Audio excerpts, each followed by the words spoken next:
And the question is, do you feel good enough for a jovial show? Or should we just go right into the pain? I'm good for whatever. Then in that case, here we go.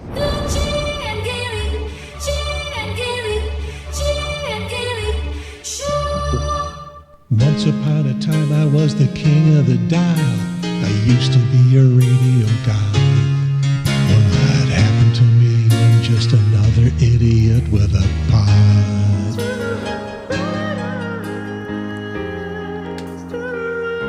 Oops, wrong button. Because there's no B. It's just a G and a J. You goof. Sitting in a hospital room. Yeah, but I put on my good gown for the show. Excellent. So, everybody out there in YouTube land, across the fruited plain, I realized listening to last week's show, I need to up my Limbaugh game. Cranberry juice plain fruited. Say again? Cranberry juice plain fruited. The fruited plain. Yep. Ladies and gentlemen, it's the Jay and Gary Show. Wait a minute, I had something. There we go. All pain, no gain? Yeah. We'll see. From the studio in the bonus room above the garage on the north side of Fort Mill, South Carolina, on the shadow of Charlotte, in the shadow of Charlotte, and the buckle of the Bible Belt and the foot of Mount Belzoni. I can almost remember all of it. I know where all the buttons are. I don't know where all the buttons are. Why can't I make things be the way I want them to be? Well, if you could have done that, you would have done it a long time ago. Yeah. We wouldn't be in this situation. There we go. We wouldn't have to do a podcast. I'm Gary. I'm the host of the show, and now giving you a long time to figure out what you're going to say. Okay, from room 9109 in Carl Tower, in Carl Hospital in Urbana, Illinois, even closer to the birthplace of Town 9000. In fact, just across the street, down a couple of blocks, in the buckle of the Corn Belt, and what else I used to say? Anyway, I'm little brother Jerry. You're the big brother, but I'm the older brother. Oh, that's true. I am bigger than you. Yeah. Been bigger than me for a long time. Put up your dukes. We're going to have it out right here. Yeah, I don't think so. And I've got pain medicine, too. You're on powerful drugs. So I am. I didn't have time. You're on drugs, man. I didn't have time to prepare everything. Tell me Spicoli. Oh, and I got a live studio audience. There's a live studio audience. Hey. Who's in the live studio audience? I can't do it and see. They're supposed to be cheering. There's John. And there's Melissa. Yeah. Melissa has to come because John is the program director of this whole recovery thing that I'm doing. Which I greatly appreciate. Project manager, and he keeps everything going in our house now and keeps our kids going. And friends like that are hard to come by. Going, oh my God. Everybody needs a John and Hinky in their life. And Melissa, of course, is the enforcer. The first thing she does she comes in and goes, has he had his pain meds? No, I don't want to talk to him until he's had his pain meds. All right. I'm just kidding. 99% of the show is BS anyways. Yes. This is showbiz. It's malarkey. All right. So have any presidents or former presidents gotten indicted lately? Only one so far. However, some of his friends are getting in more trouble. Oh, what I really wanted to do for the opening for the show was to put in one of the Alex Jones things. Because there's two of them and everybody's playing them, so everybody's out there seeing them. You got to go. When I know I leave tonight, they're going to shut us down. I just want to fucking stop these people. That would have been fun. Are you saying that he's crybaby? Apparently, yeah. We have video evidence. Okay, Alex, Gary Pierce said that. Not Jim. Yeah. He's a public figure. We can say anything we want about him. When you get the subpoena. Yeah. Have they found Rudy Giuliani yet?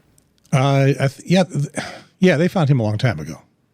No, he went missing recently. He went missing again because they couldn't find him for the subpoena. Oh, yeah, well, that was it. Oh, yeah. And he boasted on Twitter or X or someplace that they couldn't find him, and he was at some party. And they've only got a few hours to serve it, otherwise the time expires. And he walked out of the party, and boom, they served him. So was that a long time ago? That's a week ago. You probably lost all sense of time. It's not a long time ago. I've been in here for a week. All right, 2 weeks ago. The world ends. Yeah, it was one of the things I was going to ask you about, whether you're paying any attention to what's going on in the world. Because not a lot. I would imagine you're focused. Yeah, I'm not paying attention to a lot. Don't have Fox News going on the TV all day? I haven't had the TV on yet. No, I don't. All right. No. But, I'm paying attention to whatever Melissa tells me has happened. My head looks like it's... Hold on. It's tough. It's tough to do a Zoom lying down because it makes it look like your belly is enormous, which it is anyway. But it's not as big as it was yesterday. You losing some weight, or did you cut something out? Holy crap, man! Well, literally, holy crap. Oh, so I'd been all distended. Wait, that's the wrong side. Hold on. I care about what I look like. Sometimes. I had been all bloated and distended. And so they figured out what's going on with that. I was constipated from the painkillers, and I hadn't pooped in 7 days. So I was full of stuff. That's a long time. They gave me an enema last night. You know what they make enemas out of these days? This is fascinating. They make enemas out of milk and molasses. They take milk and they put molasses in it, and then they heat it up, and then they do what they do with it, and then it just cleans you out. It's all the flies that survive to do it. Melissa says it's all the flies that follow the molasses up the top. They clean you out.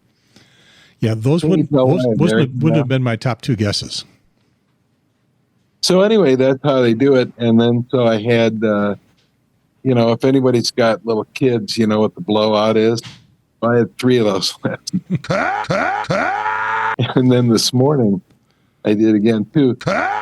And then it was just air, and it would have made Paul Boomer and Lord Windishmere cry in shame. They would have been embarrassed. So one of the things you probably had not been paying attention to is that apparently when Trump was in court, he would fart a lot. Donald Trump is actually farting in the courtroom. Yes, I did. Yes. Yeah, I saw something. You did catch that. All right. I just checking the phone. We're our YouTube apparently is working. We're good. We're on the air. So yeah. Anybody watching?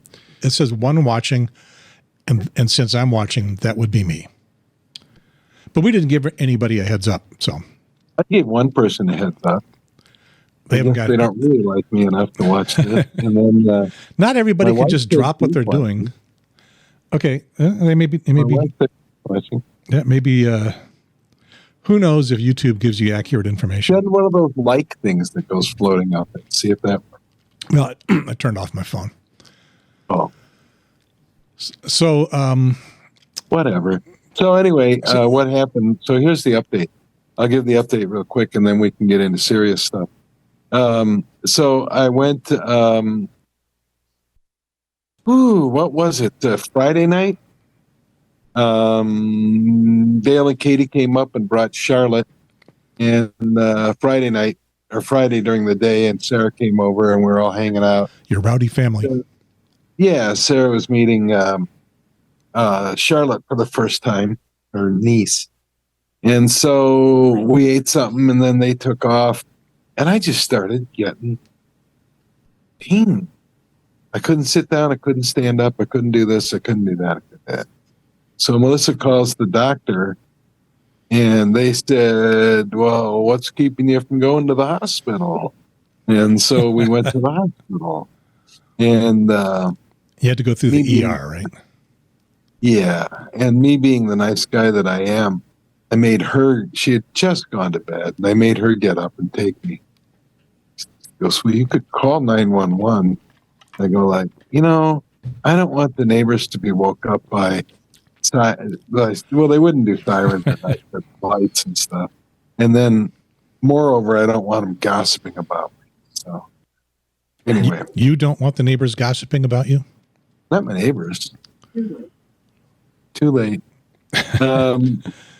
So your life is a partially open book. Yeah, I guess. So we came here and we spent the next 6 hours of life in purgatory, getting a mediocre dose of pain medicine on an uncomfortable bed, and they were bringing in the night's grift, the gangbangers and stuff. Yep. Coming in, and so the gunshot victims, the stabbing victims. Yeah, and just the people who generally don't have health insurance, so they can't get coverage, so they come to the ER to get their health coverage, because we can't seem as a society to decide it's important for people. So anyway, the place was jammed when we, the hallways, people in cots in the hallways. It looked like the hospital in Rafa. Friday night emergency room. In Urbana, and it's anywhere, I think. It's just awful. This is the healthcare. So anyway, by 5:30 in the morning, when Melissa looked like she had one fiber of one nerve fiber left, they finally put me in a really nice room up here, and I'm in a really nice room. And instead of fighting for the one nurse who was doing all of the ER, I've got like 5 of them attending to you.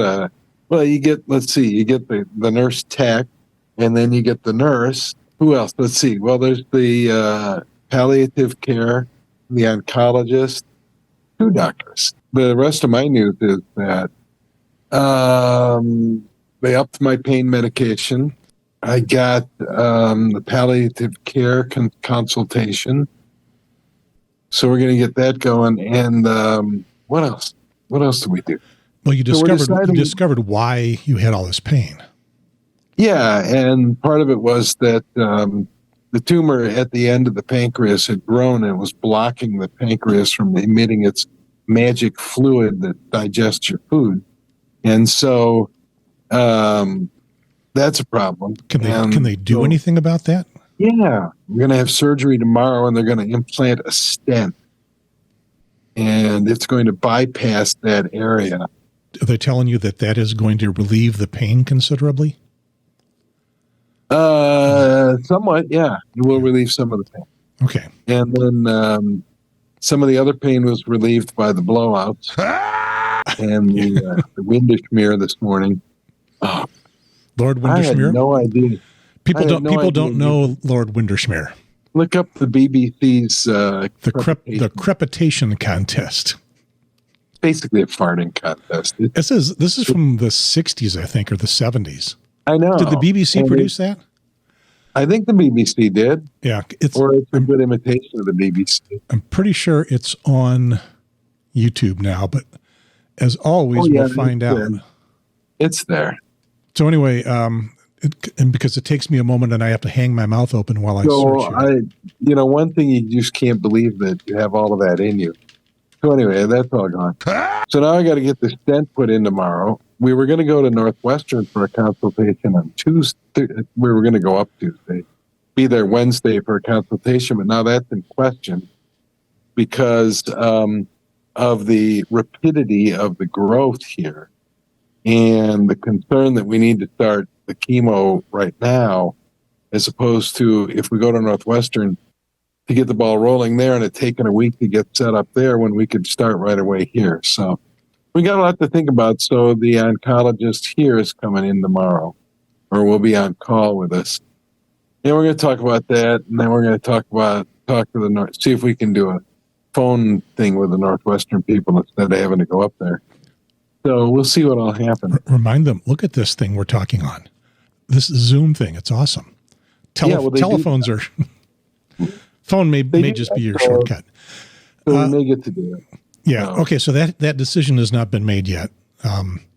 No, but it may be made for me if I'm still in pain and this thing's still growing by the week. Yeah. Yeah. Yeah. So the surgery is tomorrow. Yeah. And that's going to put in a stent. It's not going to remove any tumor. No, it's going to put in a stent so that the juice from the pancreas can get out and do its thing. Yeah. So who's going to determine what the mix your cocktail is going to be? Well, we don't know that yet. Could be somebody here, or it could be somebody at Northwestern. Yeah. Or it could be a combination. We don't know. Yeah. The infusion, I'm sure they've got a good infusion room down there. But figuring out what the chemical mix is, that's the tricky part. Yeah, they have you go for the infusion here. They have you go to the massage parlor. I'm missing something here. Assuming that it's that kind of massage parlor. No. Yeah. Well. Oh, so that's not. No, I was thinking about getting a massage while I was getting the infusion, so it would feel better. Not what you guys are thinking. God, not a massage with a surprise ending. Or a happy ending, or whatever they call it. That's something Rudy Giuliani would get. This program has just gone X-rated, which is fine. We can do that. All right, and we can't hear the peanut gallery too well, so you'll have to interpret if they say something that is worth interpreting. That's what they've said so far. Yeah. Okay. All right. So. That's the important news, that the tumor is growing. They want to get to the infusion. There's been consternation everywhere I have listened to reaction to what's going on about how long this is taking. And Cindy and I tried to figure out how long it was between diagnosis and my first infusion. And best we can tell, it was about 3 weeks.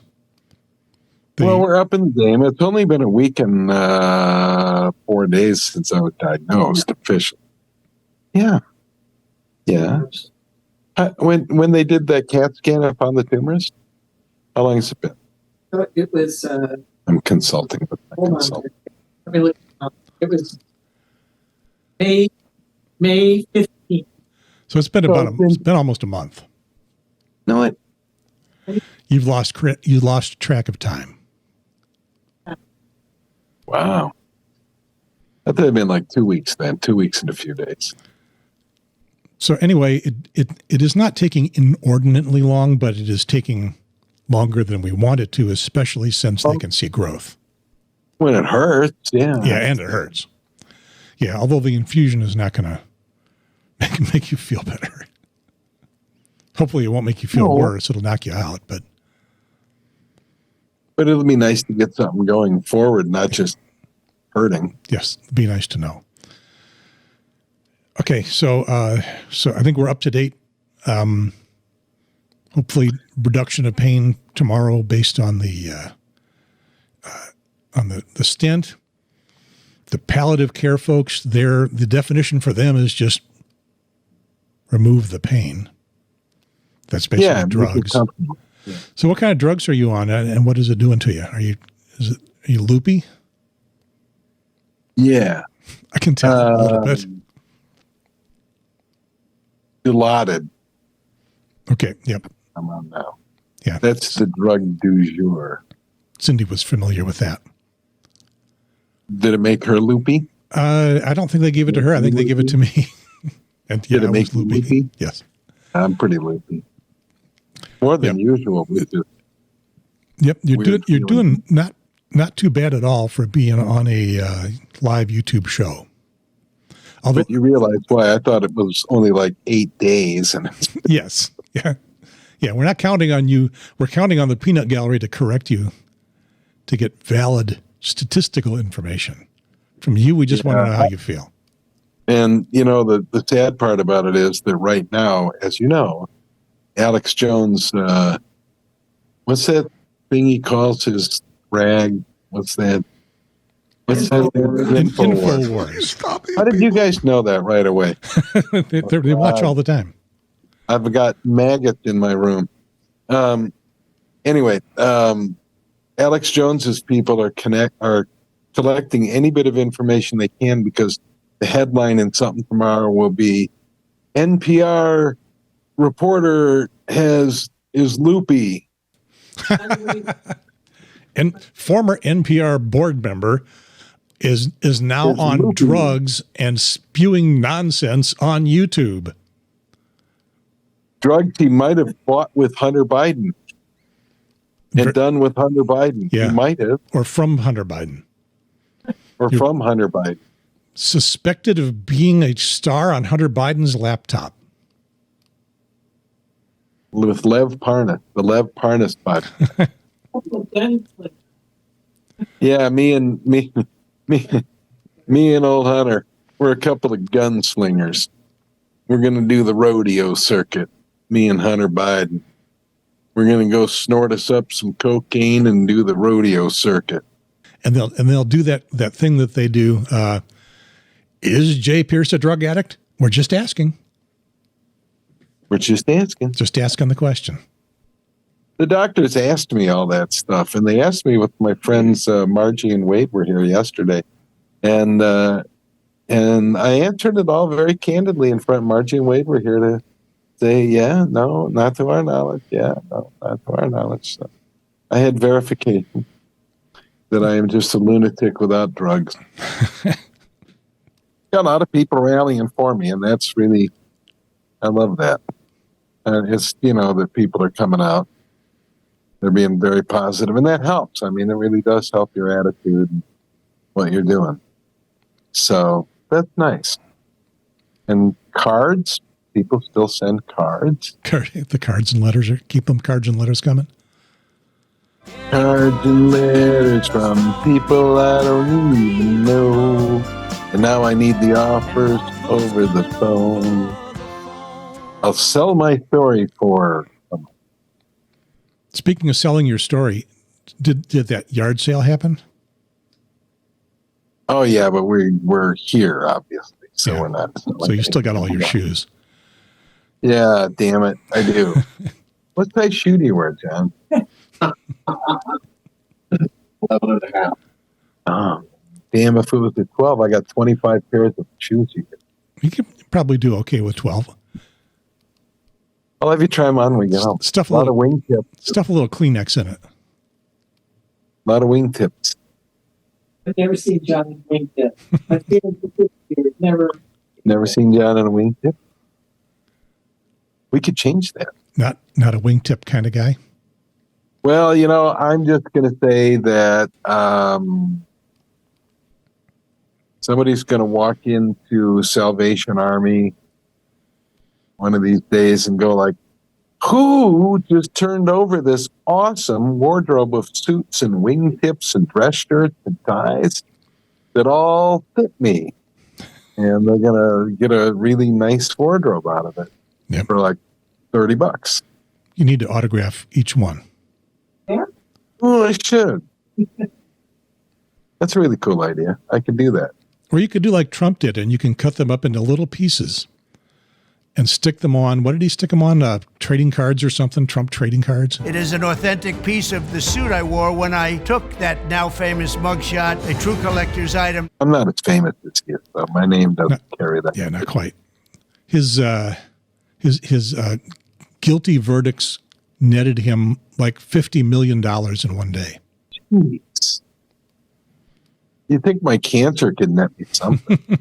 We're a little worried about some of the people that live in this country. Yeah, we are, and some of them are your friends. I don't know most of those friends, and of those that are real conservative and publishing right-wing meme stuff, I don't see it. But I have a few friends that do, and I left them in there just because I want to see a little bit of it. I want to see what's getting tossed out there. Good idea. And I'll engage them a bit. And those are the ones that you're seeing. Those, if I've engaged them, that's what eventually shows up for you looking at stuff from me, which is why you think I have a whole lot of bizarre, wacky right-wing friends when there's really only a few. Okay, so here's the setup. We've got a county council, York County, South Carolina council, with a council board of directors. And we're, over the past year or so, we've been doing the library thing where and this is a red county. The county board has 7 members, 6 of them are Republican, 1 Democrat. And we're doing the thing where the Republicans are getting all upset about what's in the library. There's books about gay kids and trans kids. Oh and no! stuff like that. Books about kids. Yeah, and we've been through that quite a bit. And this is the latest. Sodom and Gomorrah. Yep, the latest thing about it. No, And what has happened here? Sniffing each other's butt. Yep. What the hell is wrong with people? Jay's enjoying the drugs. And what business is it of theirs? They're protecting the kids, Jay. They're protecting your children. No, they're protecting themselves because they know that they have gay tendencies, but they can't admit it. That may be true, or it may just be that they know that that's a way to get their constituents all riled up and to make sure that they vote for them. Their constituency. Yeah. Anyway, let's bring the Soggy Bottom Boys on. We have constituency. We have some video from 2 things here. One is a county council meeting, and one is from the county GOP, which published 2 of their meetings on YouTube, and by we I mean I, and a few other people lifted enough video off of them, making them look bad, that they stopped publishing their meetings on YouTube. Awesome, man. So anyway, we got some of that, and so what we've got here is one councilman in particular, and then the chair of the county council making your usual political contradictory statements, self-contradictory, and this I just finished producing it this morning, and it'll be on a few places later on today.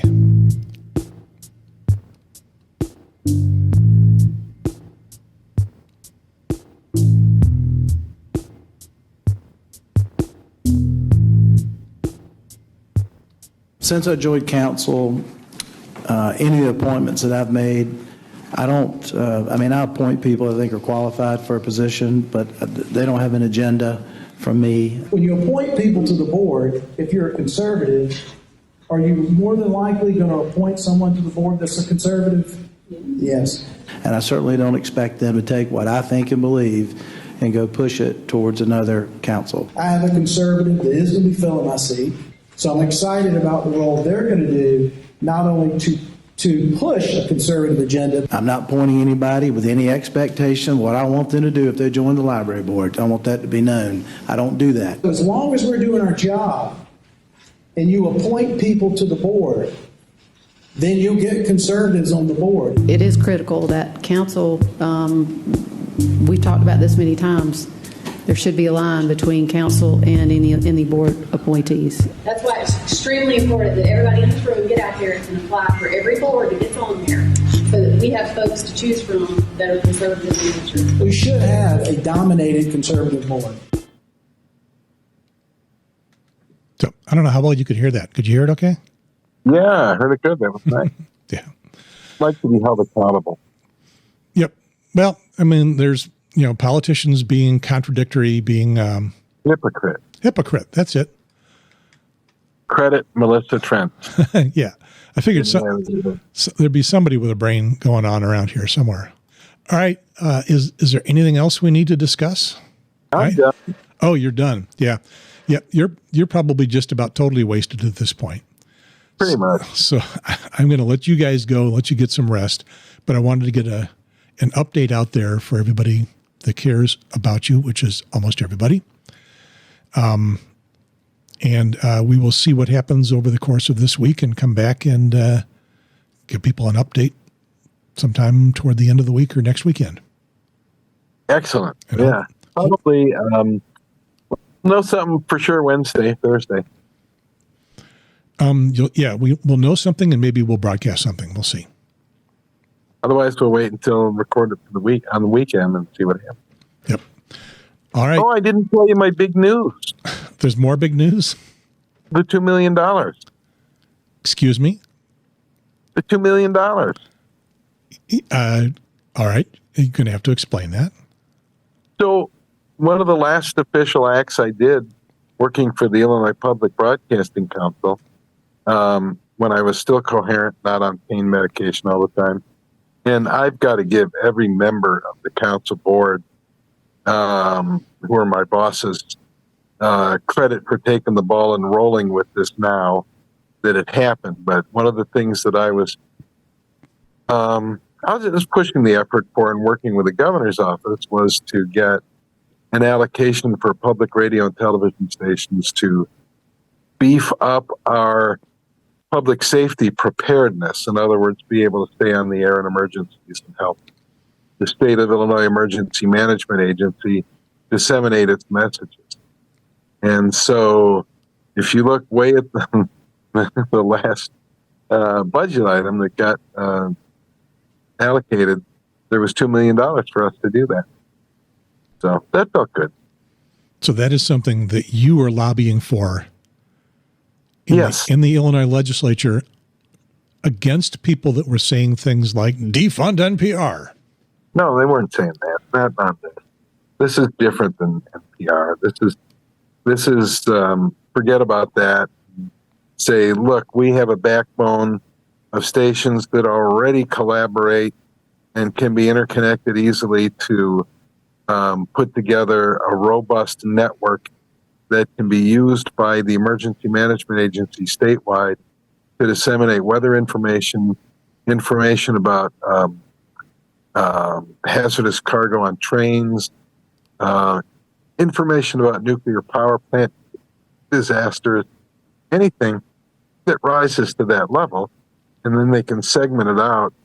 So, it's like part of the problem with Amber Alerts is they're really generic and they just you get them even if you don't live in the area. And so they can more closely target this stuff now for weather emergencies and stuff like that. So, yeah, we're going to refine this and work on it with them. And well, I'm not obviously, but they will continue doing this. You got the ball rolling. So, yeah, well, we all got the ball rolling. Our legislative liaison had told us there were several buckets we could look at to fit into, and one was obviously the news desert bucket. One was arts, early childhood education, and public safety. And we never really knew what public safety, what does that mean? What do we do? And I guess, I kind of said, well, let me mess around with the public safety and see what we can do with this.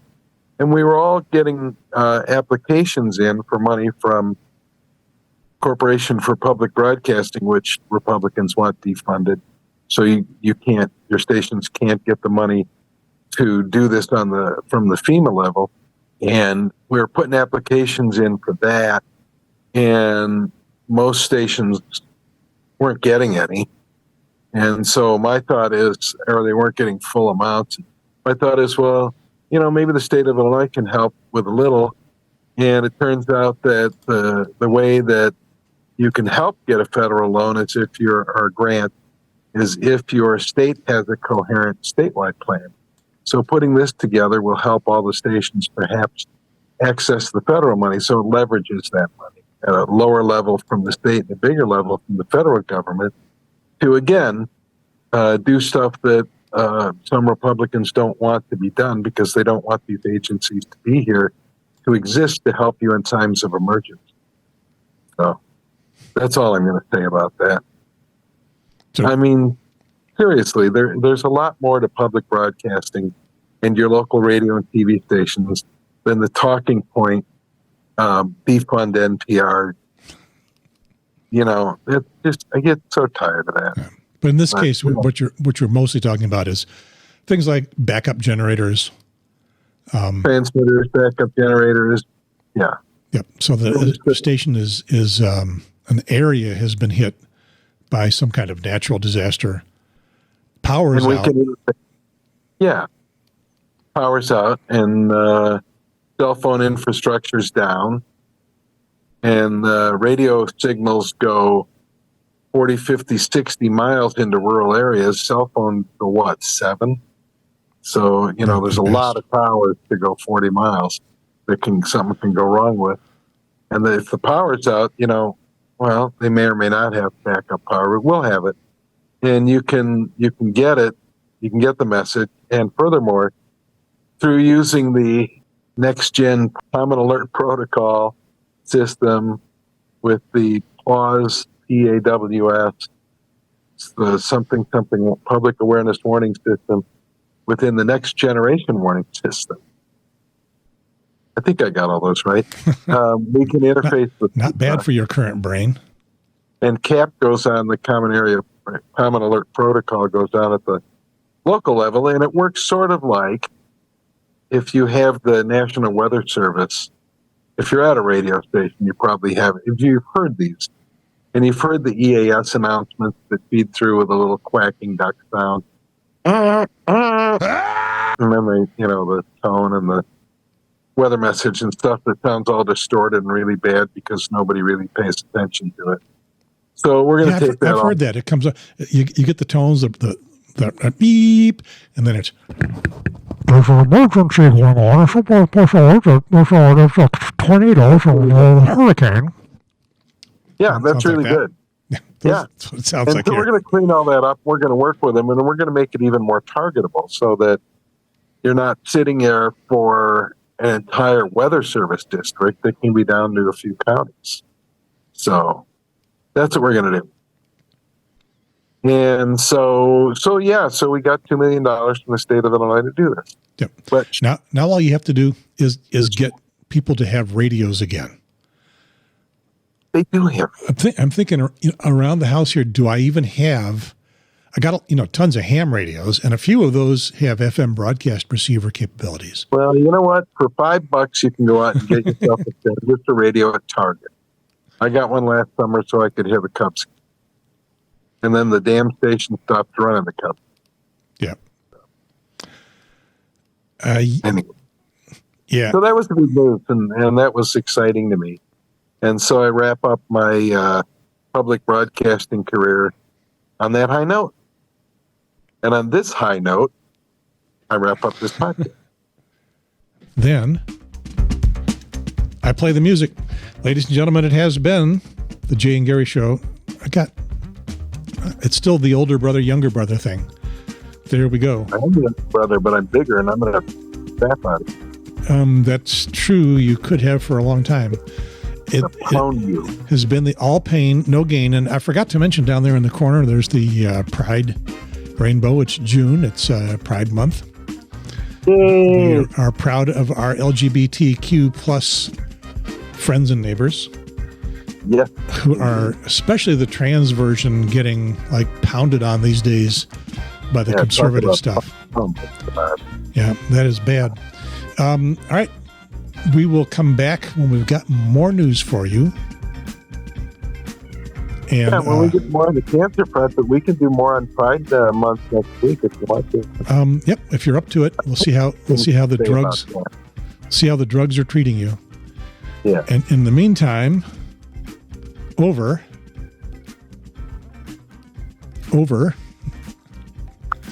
He's trying to remember. There, he remembered his line. See you guys later. Bye-bye.